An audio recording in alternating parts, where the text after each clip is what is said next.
Is March of Giants the next big hit in esports? Will the MOBA from Ubisoft with RTS elements conquer Twitch? And of course, is it going to cure cancer? Important questions that we have to answer today. I'm one of the creators that went to Montreal recently for the Creator Summit. I played the game already last year when it was in its public playtest, and Ubisoft invited us to check the game out, the new iteration, test a few of the new systems that they are working on, and give them feedback on everything. So today I'm going to talk about that trip a little bit. I'm going to talk about what I think about the game. I'm going to talk about whether or not you should buy into the hype that certainly exists around it. For everybody that isn't aware, so I've been doing esports for roughly 20 years now. I actually started when I was still at the end of high school, did it all through university, and that was a time when Twitch TV didn't even exist. Video streaming was basically non-existent either because you just didn't have the bandwidth, and there was certainly not any money to be made in esports. So it was just simply a hobby that I had, and I pursued it through university, and then decided at the end of my degree that I would try and do it for 1 year and see what happens. And during that year I got an invitation to go to Korea, commentate StarCraft 2. I initially started with Warcraft 3, so I have an RTS background, and moved to Korea therefore, moved to Seoul, commentated GSTL and GSL together with Tasteless, Atosis and Wolf mainly. And it was actually a really forming part of my life in general. During that time, esports also, and gaming in general, just exploded. Bandwidth was obviously now all of a sudden there, so you could stream video streams more regularly, and that opened up a whole new industry, and I decided that I would try and do that for the rest of my life. I always had a very narrow niche. I was always very dedicated to esports itself, not just simply to let's plays or just streaming my own gameplay. And that's also one of the reasons why I typically am pretty loyal to one game at a time. I did Warcraft 3, I believe, for like 8 years, StarCraft 2 for around 6 if I'm not mistaken, and then afterwards I moved on to Heroes of the Storm, so I was always more in the Blizzard universe. But at the same time, coming from Warcraft 3, I obviously played a lot of Dota and Dota 2 as well, so I was pretty familiar with MOBAs, and when Blizzard then announced their own, I moved over to that. Left Korea, moved back to Germany, and eventually ended up in Los Angeles, where I worked for Blizzard directly and commentated HGC, which was their professional league. Now, after HGC was shut down, I moved back to Europe, and I've been in Spain ever since, still hosting tournaments for Heroes of the Storm, still casting the game. But at the same time, always looking to find a new game that I could sink my teeth in, and that could be the next title that I'm going to pursue. There were a couple of games in the meantime that I actually had high hopes for, and this is exactly also why I want to talk about this in the first place. So, Blizzard announced that they would do Warcraft Reforged, and for me that was honestly a big nostalgia hype because I did Warcraft for a long time. It's where I also got my start with, where I had my first offline events, and what eventually led me to pursue esports also as a career. So when they announced it, I was super hyped about it. I was really looking forward to it, and then it fell short of everything that we expected.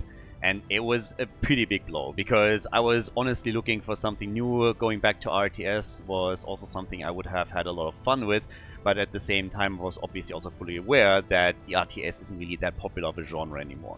But when then we had Frost Giant coming out and saying like, hey, we want to make the new esports RTS, I was absolutely on board. What they talked about sounded fantastic. Now, everybody that is aware of what happened with Stormgate knows that the game pretty much crashed and burned completely, which is super unfortunate. So this is where March of Giant comes in, because at that point I'm just looking at new games that are popping up, and I am starting to be pretty cynical about them. There were a lot of games in the past that I got hyped about, where I was super positive, where I thought that they could really do much better than they did. Heroes, by the way, also one of those examples.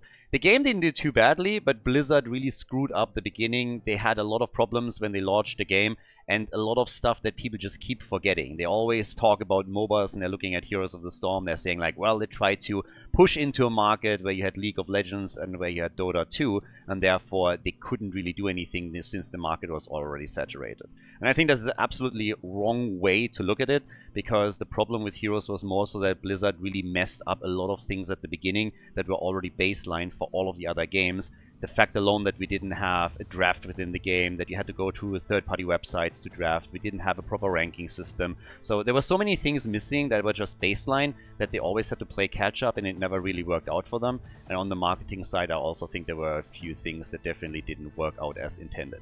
What the company did very well, though, is they put a new twist into the MOBA genre. They brought in more maps, they brought in also objectives that forced you off the lane and forced a lot of fights early game, and that created a certain dynamic that you couldn't just find in any of the other MOBAs.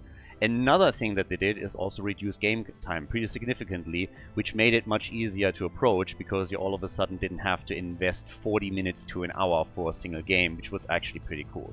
So there were a lot of new elements that really made it attractive, and March of Giants was now coming in and doing something very similar. They were looking at the MOBA genre and saying, okay, what can we actually do to shake this up a little bit? And not only was it a really cool theme in general, this mix between Attack on Titan and World War I, but also just the fact that they were trying to combine MOBA with a few RTS elements was something very, very refreshing. And something that I honestly didn't expect. When I was invited first to the playtest at the end of last year, I didn't really know what to expect, but after playing the game a little bit, it really made sense. You controlling your soldiers was absolutely awesome. It created just a very cool dynamic on the lane as well, and added a few more tools that you could use to take your opponent down. Having bunkers, your trenches, and just change the battlefield a little bit, either completely fortify your towers, your bastions, whatever you wanted, or other crucial elements on the map, was really new and was pretty unique. So it had a lot of cool stuff that it was trying out. It was fairly clear that it was still a very early alpha, but then at the same time, a lot of those elements seemed to be fleshed out, and it was certainly a lot of fun to play it. And for me personally, it was the first time in a long time that I was looking at it and saying like, hey, this is a game where every single time that I finish a game, I'm sitting there thinking, one more map, just one more game. I'm just gonna jump into a bot game to try that one champion out, or that one build that the guy just played against me. Let's see how that works out. And this was just really cool for me, because that was something that I hadn't felt in a long time and made me really hyped about the game. Now obviously then the playtest ended, and with that unfortunately a lot of waiting started, because for the next couple of months we pretty much didn't hear a whole lot. So when they approached me and they sent me a message on Discord, my first idea was, finally, some news, we might get another playtest, it's going to be awesome. What happened instead is that they actually invited us to Canada, to Montreal. So the first thing that for me was really interesting is that they invited us in the first place. This is not really all that typical.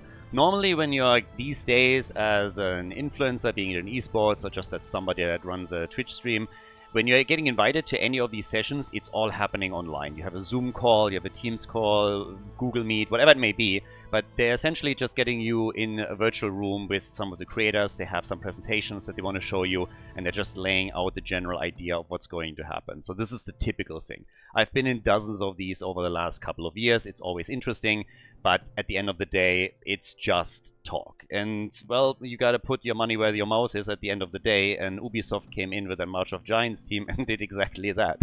So they invited us. They are doing a really interesting thing here, where they're now bringing people in that they want to work with long term. And I mean, of course, on the one hand, you know, you have to think about it, well, is this really going to happen later, or is this just simply things that they are saying? But the fact that they invited us to Montreal in the first place was something that, at least for me, was really new, because I hadn't done anything for these guys. I commentated on the game a little bit when it was in a playtest, but I hadn't really put any work in. Whereas for other games, I hosted, as I said, hundreds of tournaments, and did a lot more over the years in order to, you know, push esports in those games a little bit ahead, help the grassroots out, and so on and so forth. But so we went to Montreal, and it was actually a really cool experience to work with the team there. First of all, to get to know the people behind the nicknames, but also to just have a direct dialogue. And I really appreciated the way that they did this. They gave us a fantastic treatment. It was 2 days where we had workshops, and they took us out to dinner. It was all fantastic.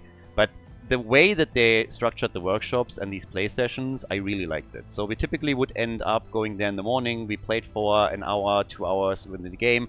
The game obviously including now a few new iterations, mechanics, just things that they continue to develop after they shut down the playtest last year. And then we would have a feedback session where they would bring in a team of developers, and that could be anything. It could be someone that was talking more about the giants, the design, the abilities, how they worked. Then we had a meeting with developers that were more focused on items, others that were more talking about, okay, other mechanics in the game. But it was always just having a playtest, trying to specifically go into certain aspects of the game, and then having a feedback session where we could first of all say how we felt the game played, what we thought worked, what didn't, and also what the intention behind it was. And I've been in a couple of those with Blizzard and other companies, and oftentimes it's a little bit tricky to talk to people. Now, with the March of Giant team, this was absolutely amazing. It was really cool to see. oftentimes we would come in and we would tell them, look, this and this and this just doesn't really feel good. Why was that changed, or why was that added? What happened there? And they would be really open about it and say, okay, what do you like? What would you prefer there? This is the reason why we did it. This is the thought process that we had. And it was just a very open dialogue where we could then come in and say, okay, we see what you're trying to do here. Maybe if you approach it this way, it would be better. Maybe you could twist something there. And it was just really cool to see that, because we were a pretty diverse group as well. We had some former pro gamers there. In the case of Fan, we had Trixler and myself as esports commentators. And it was just in general a cool group to talk with, and I feel like it was a very, very nice dialogue. Now, obviously, I don't expect, nor do I know, if they're now coming in and saying, okay, we're going to act on that feedback immediately and going to change everything. I don't think that's going to happen. But from the talks that we had, it really seemed that they just took on a lot of feedback and will definitely also use some of it to change things or just roll them back. One of the problems, obviously, that they have to tackle is, for example, that they have to, on the one hand, create a game that is complex enough that when you are on the high level, you have a lot of tools to work with to distinguish yourself as a player, as a team, and then really rise towards the top. Whereas at the same time, you don't want to make it too overwhelming for a new player, because then you're just going to end up in a game that doesn't address casual players anymore, but is only for an elite, and that's just not sustainable in the long run. So you have always the battle between complexity and accessibility, and at the end of the day, it comes down to the old motto of you need to make a game that is easy to learn and difficult to master. And that's something that I feel they are not only fully aware of, but that they are striving for.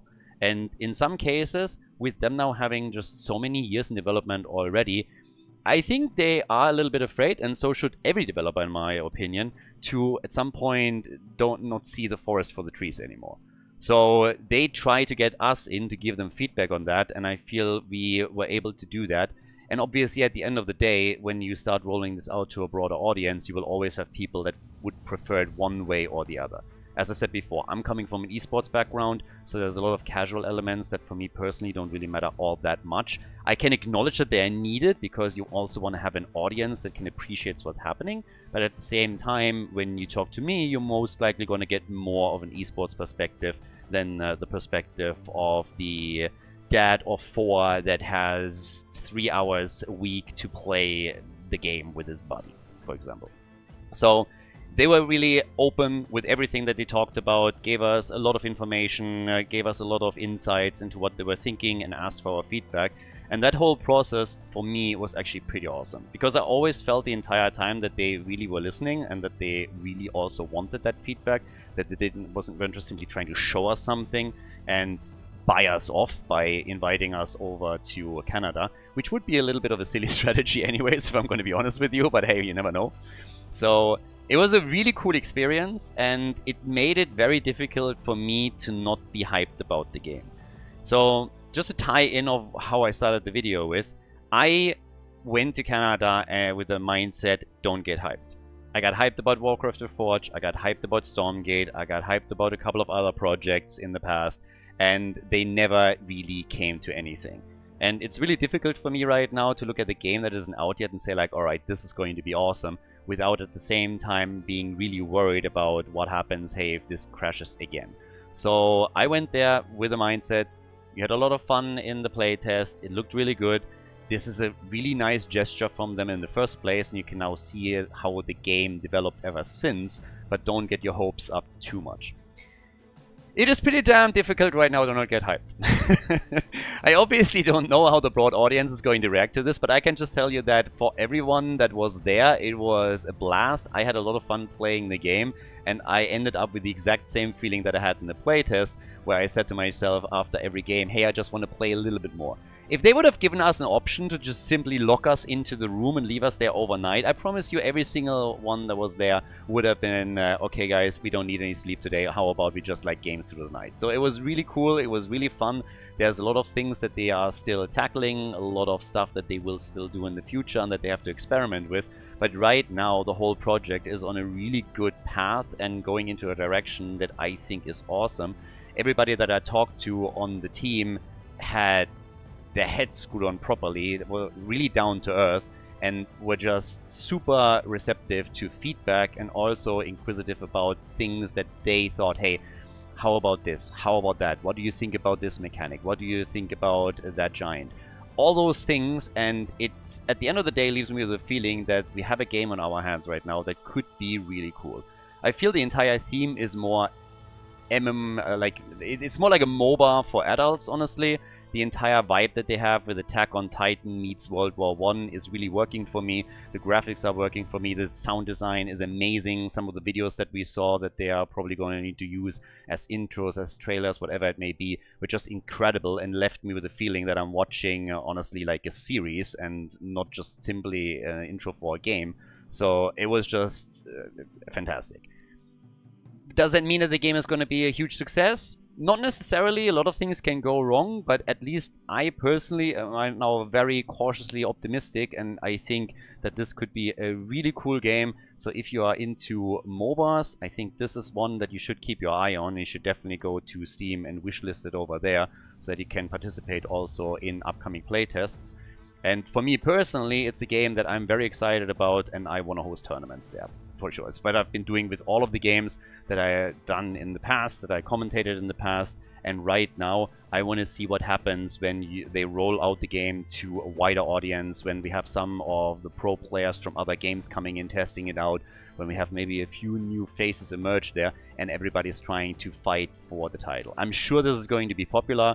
I'm sure that there's going to be a lot of people that will like it and enjoy it as much as I do. And I think this could be really good. So I think there's a certain level of hype that is absolutely justified.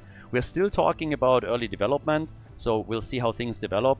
But just the way that the entire team has been acting and presenting themselves, that for me was the big takeaway here, is fantastic. Because very rarely have I seen a company that reacts to feedback this quickly and then also wants to come in and support you. I had access to a lot of games from Blizzard early on, and feedback that we gave, it always felt like it would just evaporate into the ether. It never really became a priority. I'm not saying this is anybody's fault specifically. Oftentimes, of course, if you are having a bit of an esports focus as I do, this is not a priority right at the start. But I think the balance that I perceived, at least on the side of the March of Giant teams, was a very balanced one, and I like that approach a lot. Now, don't expect the game to be released in 2 weeks with everything that I have on my personal wish list, but at the same time, with a long-term horizon, I think we have a game on our hands that everybody that is interested in MOBAs and also likes RTS should follow. This could be a really cool spectator sport. I think it's super fun to play, and we'll see how many things there are going to change in the near future, and of course what direction they're going with the game just in general. I'm excited for even the lore. That's usually not my forte, but right now I'm just looking at, I want to have more infos. Give me a new playtest, give me more infos, whatever there is, I want it all. I think March of Giants has a lot of potential, the game has me hyped, and so I can't wait for more info. I will present, by the way, anything that I can share on this channel, so guys, if you want to see more in the future about March of Giants, if you want to see also some esports games, some tournaments, then you should subscribe to the channel here. I promise you, the second that we are allowed to release more, the second that there's going to be any kind of public play available, I will have it here. So if you want more news, this is going to be one of the channels where you can definitely find it. I'm super hyped for the game. I think you should be too, and hopefully this hype is justified and the game is going to be an absolute banger. With that being said, thank you very much for watching the video. If you got anything out of it, give it a thumbs up. If you have any questions, please drop them in the comment section. I'm going to be happy to answer them if I can. And I'll see you in the next one. Until then, bye-bye.